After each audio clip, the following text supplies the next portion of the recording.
Today I'm announcing that I am reviving competitive Victoria 3 multiplayer by starting the 2v2v2 v2s, five-way of two-player teams.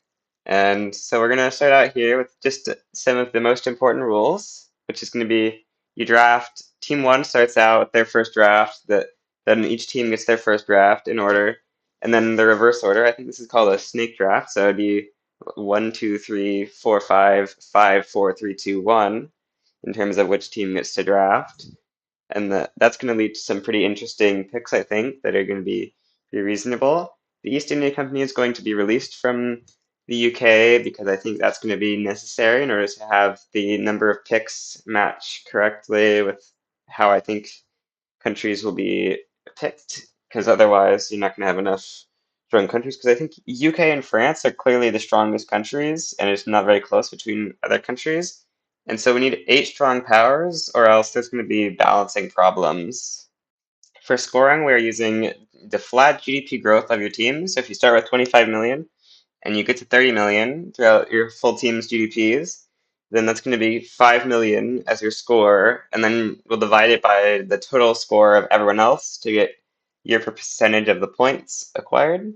Now, since there's 10 players, I'm going to go through the top 10 countries, I think, in order of how strong I think they are, starting with what I think is pretty clearly the best country for this mode, which is going to be France. And that is mostly because they have the biggest military, and Great Britain's going to get a very similar economic size after they release the British East India Company, because the East India Company fixes their market a lot. Their market gets a lot worse when they don't have this. So I think France is going to be in number one. You know, they've got a lot bigger army than everyone else. Now, and they also have the ability to pass laissez-faire early. So I think these things make France the clear first pick. Now for second pick, we've got Great Britain, who I think is still pretty decent, even though you have to give up the East India Company. You have some pretty nice other bonuses here, such as the fact that you are completely isolated from everyone else. And so if you just navy up, you just need to defend these 3 naval areas, and then you'll be completely safe from invasion, which everyone else doesn't really have that luxury. And they don't, or at least they'll have a weaker navy than you. So you should be able to invade them, but they won't really be able to invade you very easily. Now, currently I have this in third place, but I think you can make an argument for it to become much higher given the fact that we're using flat GDP growth instead of GDP growth percentage and stuff being included, like how generalist 3v3s did. So I think this is going to lead to China potentially being significantly stronger. However, I think 2 players instead of 3 is a significant nerf for China as well. So I'm not really sure how things are going to work out for China yet, but maybe there's some potential for China here. Now, what do I have in fourth? I think I have Prussia goes in fourth. So Prussia is pretty nice, especially because you're going to be able to draft Austria with you, assuming you get the draft that I expect to happen, which you might not, but given the draft I expect, Prussia will be able to draft Austria, which is going to be super nice for them, because you can unify Super Germany and then release Austria as like Hungary or something, and you're going to get some really nice GDP growth from unifying Germany. Now in fifth, we've got Russia, which I think is pretty decent. You've got a big army that you can eventually potentially upgrade into skirmish infantry, which would make you have the second, or actually the first strongest army if you upgraded it to skirmish. So that would be a huge boost. You also have lots of potentially discoverable gold mines up here in the northeast. And your economy is super dispersed throughout all this territory, so it's not going to be quite like Prussia or something where you can have all your GDP taken from you with just a couple of states. Your country is absolutely massive, so they need to take a lot of states or maybe liberate a ton of countries in order to hugely eat out your score that way.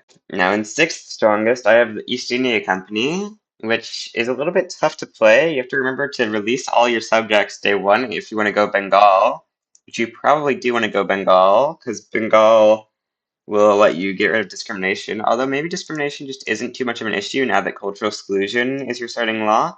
I haven't really done much testing on this, but you'll instantly become a great power after unpause, and you can declare war to try to stop the 20% radical gain event from happening, although actually it might trigger too early. So maybe you want to try to become Bengal, which if you want to do that, remember to release all your subjects before you become Bengal, or else you'll just have these three states or something, and that will be very sad for you. Now, in seventh place, I put Austria. They've got some pretty big challenges if they aren't picked by Prussia, because you're going to run into the Brothers' War eventually, and if you don't win the Brothers' War, that is going to be slightly bad for you, because Germany is likely to probably take some states from you if you picked Austria instead of it being able to be picked by Prussia. Prussia would like to be able to form Super Germany, of course. But Austria's got a big military, almost as big as Russia. They've got really good tech. They've already got Atmo engine, so it's of course not the best tech in the world, but significantly better than some other countries like Russia. And I think it's actually slightly worse than East India Company tech, I think, but it's pretty respectable in terms of tech. Now, lowest in terms of the top eight semi-great powers, East India Company and Qing are honorary great powers because they're super good relative to their starting rank because they're stopped from becoming great powers due to either being unrecognized or being a subject of Britain. Now, the main things that hold USA back from being considered for higher up on the rankings of the top eight is, for one, we already have raised high taxes here, and we have like no military. Is one of the big things as USA. You have only 11 base battalions, which is super small. You'll lose pretty much any early game war if you were to pick this early. So you're going to need a very strong country to ally with as USA if you want to have any chance at being able to win wars. Now in ninth place, I'm going to put the Ottoman Empire, which has some pretty bad things. It's the command of Europe, but they've got a lot of battalions which can be upgraded to line to make them have pretty good army power protection. They have Egypt as a starting subject, which might not seem like that useful, but what you can do is you can have your teammate declare to conquer these states, and then you can capitulate to them, and that will just be free GDP that you can get very easily. And then also you have claims on all this stuff. That's going to be free GDP you can add. So I think this is going to be the strongest country that doesn't start out as a great power. Now in 10th place, I'm going to put Spain, although I think you could make an argument for an Italian country. I think it would probably be better to pick Spain if you wanted to do that, and then conquer the Italian country, give all your states to France, and then have France release you as an Italian country, rather than just playing an Italian country. So the reason I think Spain is pretty good is one, they've got, quite a bit of GDP at the start. They've also got some pretty good companies at the start here. Take a look if you can scroll down, you've got La España Industrial, but most importantly, you've got Duro y Campania here, which is a steel, coal, and iron company, which is going to be pretty nice for expanding quickly. You could even potentially give it to your ally of France, assuming you pick this as 10th pick. So that could be pretty nice. You give them what is it, like Navarra or Asturias, and then they get the company, which would be pretty useful for them.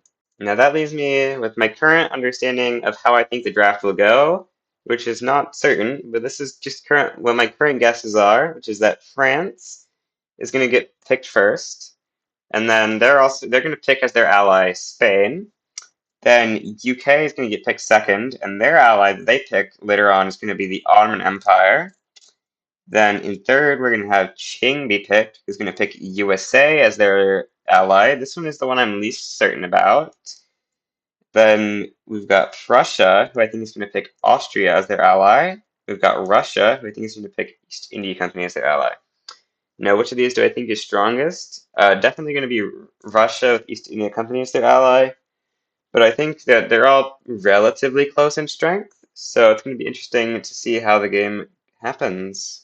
If you want to join the event, take a look at the link in the description and pinned comment for a link to the Discord, where you can see the time in your local time here, and you can also see the full set of rules that I've written out here, which has some other stuff I didn't quite mention in this video because it's a little bit boring. Yeah. Goodbye.